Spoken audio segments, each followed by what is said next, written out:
रूसी राष्ट्रपति की ओर से यूक्रेन के डोनेस्क और लुहांस्क को स्वतंत्र क्षेत्र के रूप में मान्यता देने के बाद यदि इस इलाके में युद्ध के बादल मंडराने लगे हैं तो इसके लिए वह नाकाम कूटनीति ही जिम्मेदार है, जिसका एक सिरा अमेरिका यूरोप संभाले थे और दूसरा रूस।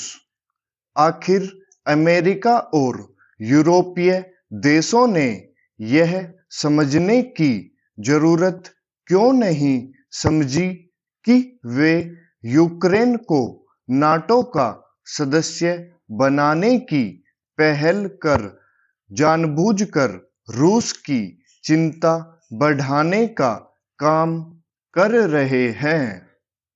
जब अमेरिका के लिए आवश्यक यह था कि वह नाटो का विस्तार रोकता, तब उसने सोवियत संघ के बिखराव के बाद बने देशों को भी नाटो के दायरे में लाने की प्रक्रिया तेज कर दी।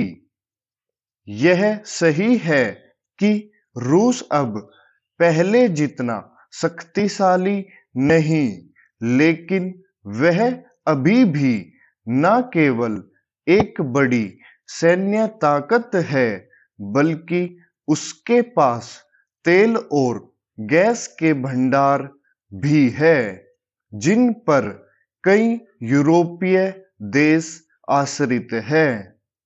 रूस की ओर से यूक्रेन की संप्रभुता का उल्लंघन किए जाने के बाद अमेरिका और यूरोपीय देशों ने उस पर प्रतिबंध लगाने शुरू कर दिए हैं, लेकिन इसमें संदेह है कि इससे उसकी सेहत पर कोई खास असर पड़ेगा। पैराचेंज।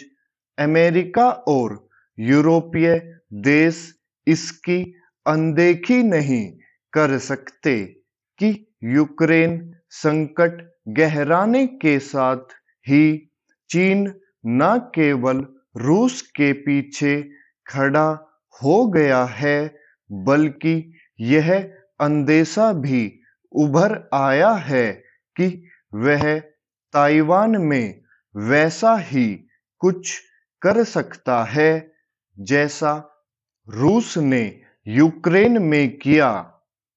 यदि ऐसा होता है तो इसके लिए अमेरिका और उसके साथी देश ही जिम्मेदार होंगे। एक ऐसे समय जब विश्व अर्थव्यवस्था कोरोना संकट से उबर रही है, तब विश्व व्यवस्था पर गंभीर असर डालने वाले यूक्रेन विवाद के गहराने से न तो रूस को कुछ हासिल होने वाला है और न ही अमेरिका और यूरोपीय देशों को। यह निराशाजनक है कि जो बाइडेन सत्ता में आने के बाद प्रदर्शित तो यह कर रहे थे कि वह वैश्विक चुनौतियों का सामना अपने पूर्ववर्ती डोनाल्ड ट्रंप के मुकाबले कहीं अधिक संयत ढंग से करेंगे, लेकिन यूक्रेन के मामले में उनकी कूटनीति कुछ और ही बयान करती दिखी।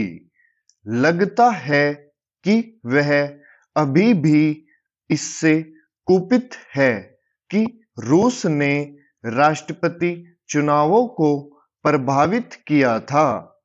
सच जो भी हो, यूक्रेन मामले में अमेरिकी राष्ट्रपति की तरह यूरोपीय नेताओं की कूटनीति भी दिशाहीन दिखी।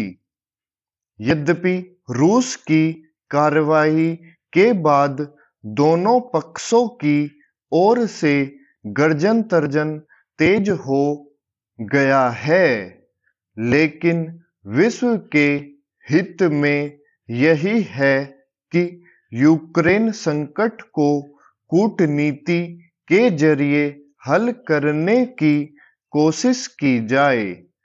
युद्ध इस संकट को और विकट ही बनाएगा और इससे रूस, अमेरिका, यूरोप समेत अन्य देशों को भी नुकसान होगा।